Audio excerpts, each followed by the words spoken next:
بسم الله الرحمن الرحيم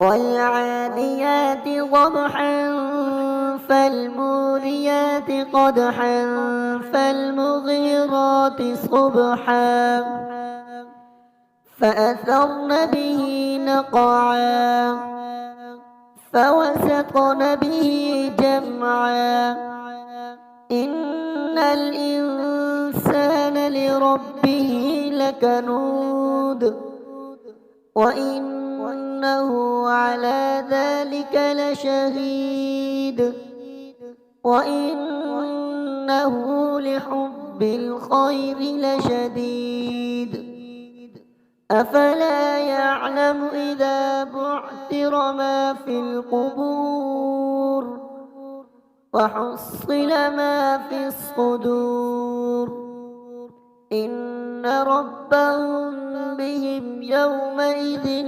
لخبير. صدق الله العظيم.